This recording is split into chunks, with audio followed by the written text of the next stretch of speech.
dia, boa tarde, boa noite, turma, tudo bem com vocês? Aqui quem fala é o professor João. Estamos aqui para mais uma aula do nosso módulo de AAP, ou Algoritmos de Alta Performance.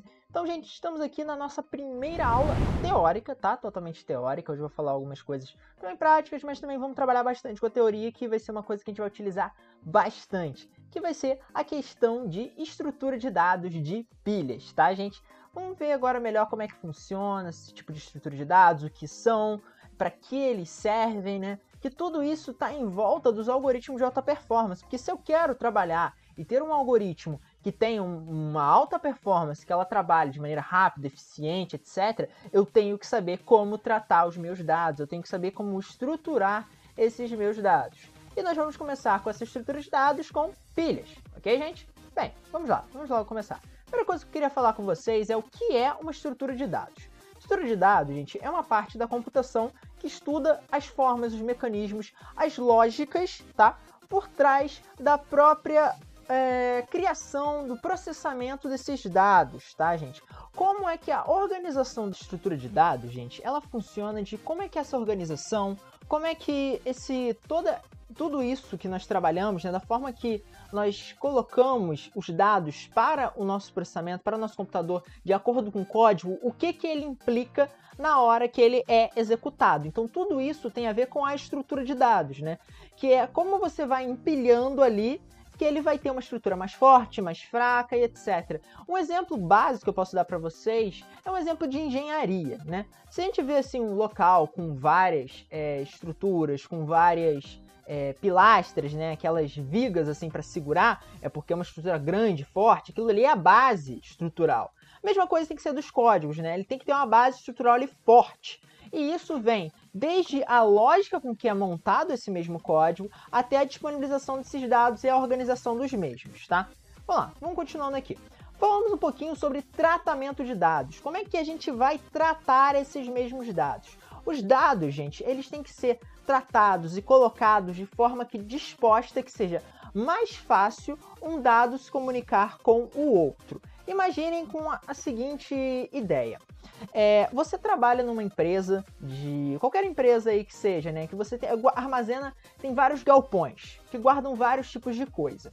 E você tem que fazer o tipo de transferência de levar vamos dizer, o item do balcão A para o balcão C. Quanto mais próximo o balcão B e o balcão C forem um do outro, mais fácil é o transporte e mais rápido é também esse tipo de formação. Aqui eu tenho um exemplo. Se eu quero transportar alguma coisa do módulo 1 para o módulo 2, eu tenho aqui, ó, ele é bem próximo um do outro, então isso seja mais rápido.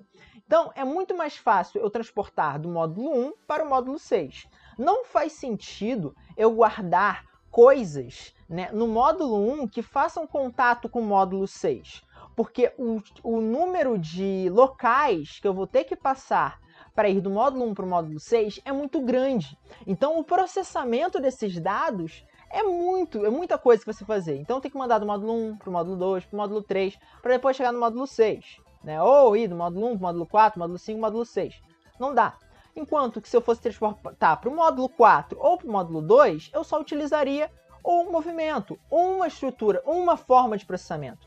Então vocês veem que a forma com que os meus dados estão dispostos, ela muda nesse tempo, ok? Nesse peso. Isso daí, gente, nós podemos ver muito isso na aplicação de jogos, por exemplo. Não faz sentido eu rodar e renderizar o jogo por completo se eu ainda estou numa zona específica do jogo.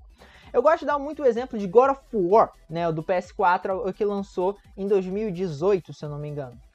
O God of War de PS4, ele tem um estilo muito interessante de loading que ele esconde do usuário ali, do jogador. Por quê? Porque ele é dividido em reinos, e ele renderiza um reino por vez.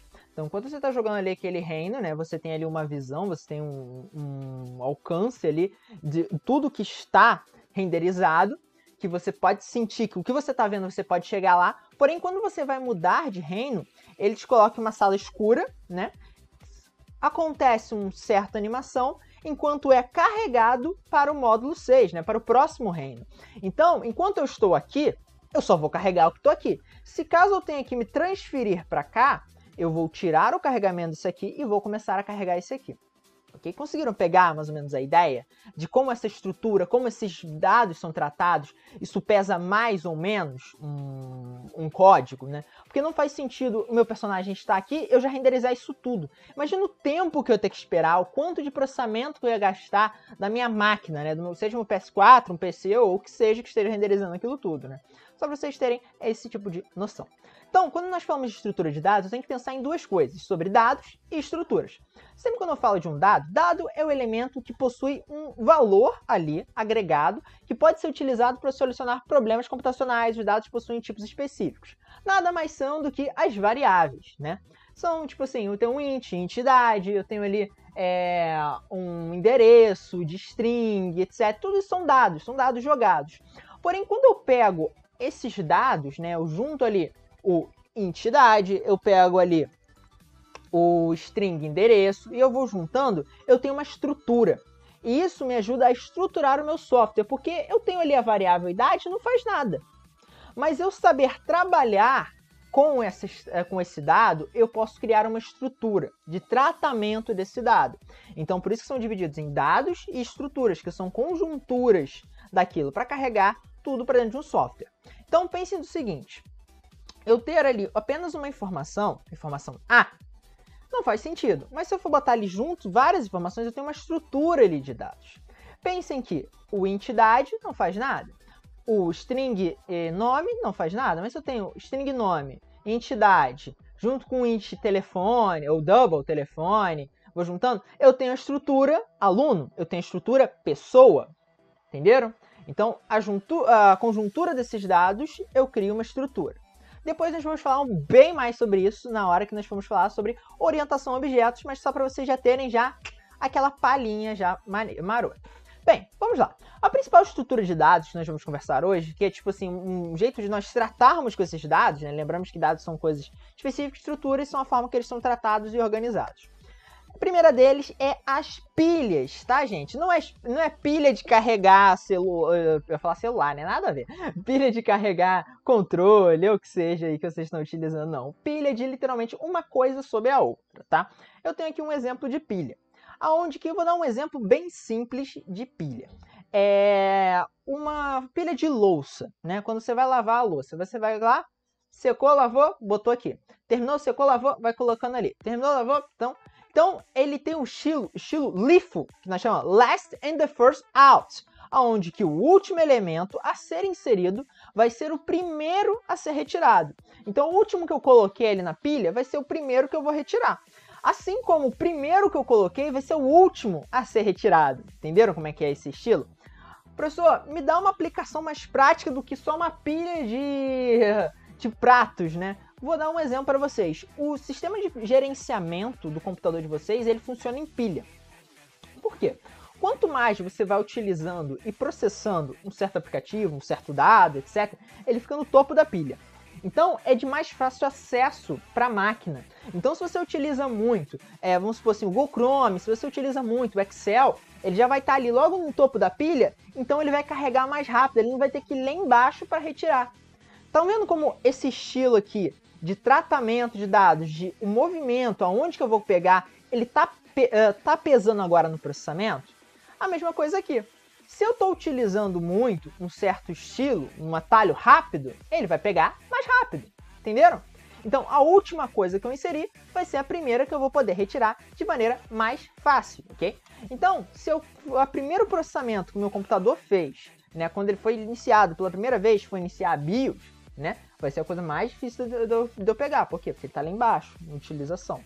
Se eu utilizo muito certo aplicativo, ele está aqui em cima. Conseguiram pegar a ideia, mais ou menos? Eu tenho aqui um exemplo, né, prático, né, n mais 1, né, que eu tenho aqui uma sequência de números, n mais 1, então foi o último que eu peguei. E daqui a pouco eu vou falar sobre esse empilhar e desempilhar. E eu também posso dividir em várias pilhas, né, como se fossem pilhas de organização. Então vamos supor que eu fiz aqui várias pilhas. Então eu vou botar isso aqui nessa pilha, opa, não é para essa pilha, jogo para cá. Pegar essa pilha, jogo para cá e vou assim organizando, tá, gente? Eu vou sempre trabalhar com dois tipos de conceito, o empilhar e o desempilhar.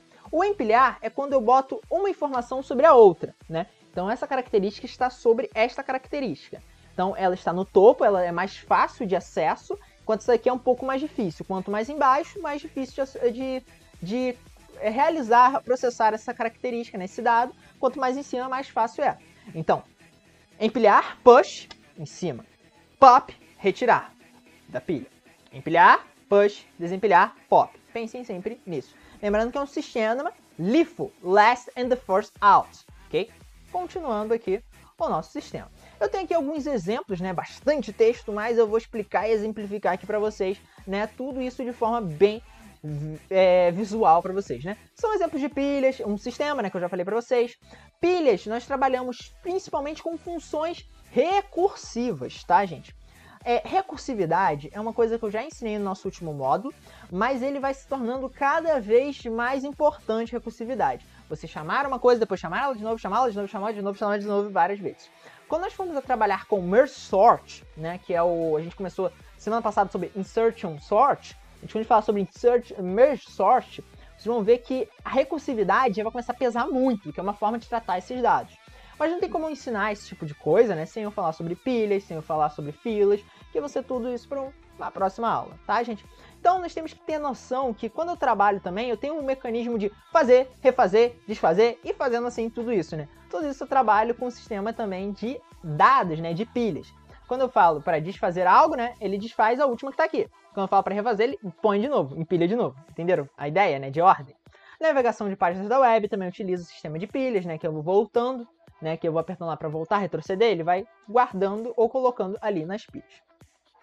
A implementação de pilhas pode ser realizada através de um vetor, né, que é o mais comum. Inclusive, nós vamos trabalhar aqui com vetores para trabalhar com uma memória contínua ou através de encadeamentos.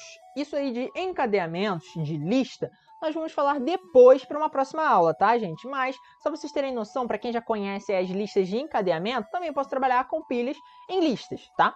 Okay? Pilha, manipulação de dados, realizada apenas de extremidades, né? Então, quando eu trabalho com pilhas, eu trabalho com topo ou no meio. Se eu quiser pegar as coisas que estão no meio, eu tenho que ir retirando uma a uma, né? Chamada de topo, em oposição a outra extremidade chamada de base. Então, eu tenho o topo e a base, tá? Só para vocês terem essa noção. Operações da pilha. Todas as operações da pilha, né, podem ser imaginadas como ocorre na pilha de prato, já dei esse exemplo para vocês, ou no jogo de cartas de baralho, né, que eu vou retirando ali as cartas de baralho. Uma criação da pilha pode informar a capacidade de caso de implementação sequencial, então eu posso botar um vetor de tamanho length, né, a gente falou sobre isso na última aula, né, que eu posso botar um vetor de tamanho indefinido, que quanto maior o valor, eu aumento o tamanho do próprio vetor. Então eu tenho empilhar, que é o push, que eu já falei para vocês, desempilhar, que é o pop, eu tenho mostrar topo, que é o pick, né, eu não escrevi aqui agora, vou até escrever aqui com vocês também, que é o pick. Eu vou mostrar na prática para vocês, não se preocupem, tá, gente? Eu tenho o pick, eu tenho verificar se a pilha está vazia, que é o with empty, que também é uma função muito utilizada, né? Que eu vejo, pô, minha pilha está vazia ou não, ok? Eu tenho como verificar se a minha pilha está cheia, com it's full. Se eu botei um delimitador na minha pilha, eu posso ver se ela está cheia ou não, ok? Supondo que a pilha tenha capacidade para 5 elementos, né? 5 nós, um exemplo. Vamos um pouquinho mais para prática, galera. Opa, cadê?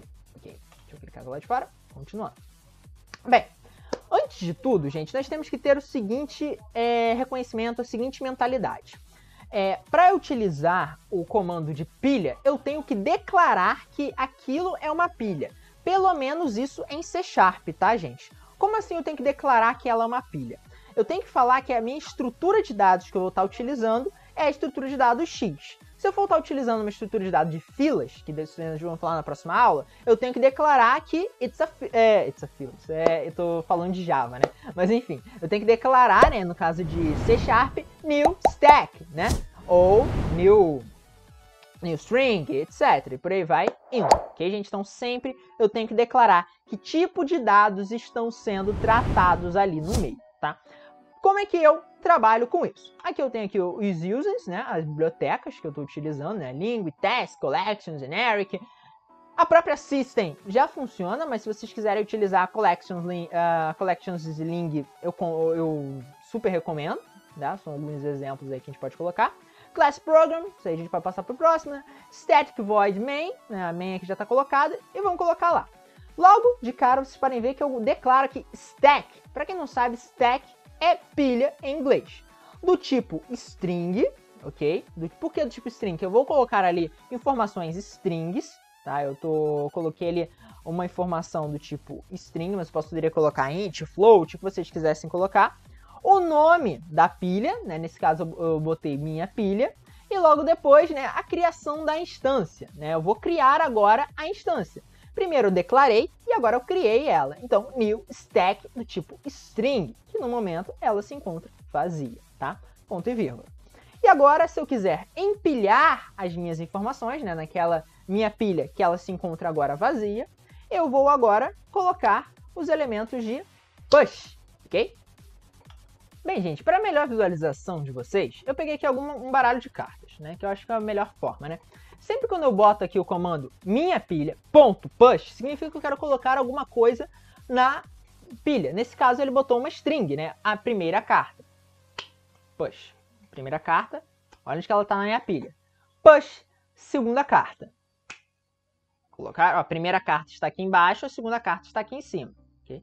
Vou botar como os números para vocês terem uma noção melhor. Primeira carta, 9. Push. Segunda carta, 5. Push. Terceira carta, 9, push. Quarta caixa, 3, push. Quinta carta, 3, push. Então, ó, a última que eu coloquei está em primeiro, enquanto a primeira que eu coloquei está aqui embaixo. Tudo isso está na minha pilha.push, ok? E agora, né, um for count, né, para fazer ali a contagem, para ele mostrar para gente qual é a carta que eu estou sendo utilizada ali nos parâmetros, né? Vamos continuar aqui, próximo. Enfim, a execução, né? Aqui eu utilizei um for each, okay, para cada uma delas, né? Para cada string em carta da minha pilha, vai printar a carta. Ele printou aqui na ordem, né? Quinta, quarta, terceira, segunda, primeira, ok? Então ele foi organizando de acordo com pilha, de pilhagem. Próximo. Eu tenho também o comando pick, ok? O comando pick, ele serve para eu pegar quem está, né, retornar, na verdade, a informação que se encontra no topo da minha pilha. Lembrando, gente, é para retornar a informação que está no topo da pilha. Então eu posso pegar essa informação tanto como uma string, tanto quanto também um número. Professor, dá para trabalhar de diversas maneiras interessantes assim, não dá? Claro que dá, claro que dá. Então, vamos ver aqui. Tem aqui o new stack, né, minha pilha, foi colocando, né, naquela ordem que a gente colocou, console.writeLine, primeiro elemento da pilha é minha pilha.pick. Conjuntura pick, né, que é já um comando C#, ele vai retornar para mim a quinta carta. Então, se eu fosse organizar, se eu fosse executar aqui, aparecia lá só o primeiro elemento da pilha é a quinta carta. Simples, ok? Então, continuando. Eu também tenho, além de como colocar, né, com push, eu tenho o método pop, né? Que o método pop é para remover o primeiro elemento da minha pilha. Eu posso colocar um pop out, né? Que é para colocar isso aqui em outra pilha, ou posso botar só pop para remover ele de vez. Ok, gente? Então eu tenho pop e eu tenho pop out, tá? Eu também tenho pop left, que eu posso tirar o último elemento, tá? Mas isso aí a gente não vai falar no momento. Mas se eu utilizar o comando pop, eu retiro o primeiro elemento, tá, gente? Sempre lembre-se disso. É a primeira carta a ser inserida é a última a ser colocada. Então, se a gente for ver aqui os códigos aqui, né? For each, ele mostrou aqui a contagem, né, de todas as cartas que nós temos. Printou. Depois ele fez um minha pilha.pop, então ele removeu essa minha última carta. Okay? Deixa eu só mudar a ordem aqui, porque estava um 3 depois de um 3, né? Então, o último, vamos lá, 3, 9, só para vocês terem essa noção, pop, né? E agora, a pilha após remoção, ele vai printar as mesmas 4, ok? Aqui a execução antes da remoção, quinta a primeira, quarta a primeira, porque eu dei um comando pop nessa daqui, ok? E tem como dar pop para outra pilha. Isso é um sistema de organização bem interessante. Eu posso botar pop out, né? Pop out para tal pilha. Continuando, gente. Bem, eu tenho aqui também como contar esses elementos, né? É bem simples isso aqui, gente. Eu tenho um comandinho para a gente trabalhar com estrutura de dados chamado .count. Okay? Quem trabalha com Excel já conhece esse comando aí já. Que é bem simples. Eu crio aqui uma variável de contador, né? Crio um int contador aqui.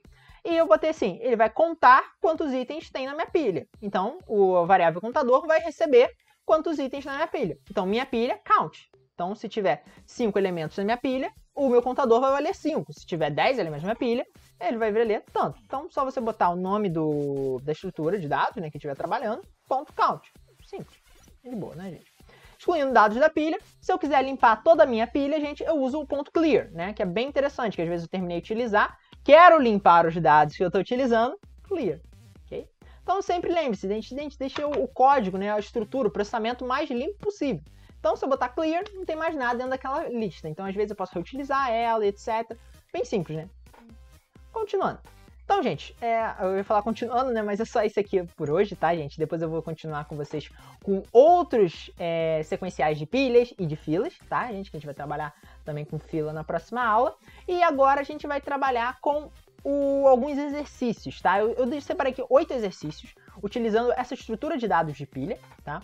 Então, tenham em mente todos esses conceitos que eu passei aqui para vocês e tentem aplicar eles agora de formas práticas, tá? Ok? Então, vocês vão utilizar bastante aquele insert sort que eu expliquei para vocês e vão utilizar também esses mesmos conceitos de pilhas, tá? Então, tenham isso em mente. Tanto o insert sort quanto conceitos de pilhas vão ser utilizados agora. Isso aqui, gente, pratica muito da lógica de vocês, tá? Esse estilo de pilha, esse tipo de filas, se você entende como esses dados estão sendo colocados, você consegue fazer coisas grandiosas. Isso aqui vão ser coisas bem fáceis para você trabalhar. Primeira coisa, né, é para que serve uma pilha. Então eu quero que vocês escrevam isso para mim, que eu quero que todas as respostas aqui sejam enviadas para o meu e-mail, tá? Já vou colocar aqui o meu e-mail aqui também na tela para vocês escreverem. Então, primeiro, número 1, vocês vão colocar para que saia uma pilha, escrever com as palavras de vocês. Em que situações a pilha pode ser utilizada, então eu quero que vocês também falem para mim exemplos em que situações a pilha pode ser utilizada. E agora nós vamos para as práticas com o código. Professor, posso fazer em Python? Professor, posso fazer em Java? Professor, pode, tá? Fica a escolha de vocês. Como eu já falei para vocês, estrutura de dados, eu estou ensinando C#, mas fica em aberto aí para que linguagem vocês querem trabalhar, tá? Porque a lógica vai ser sempre a mesma.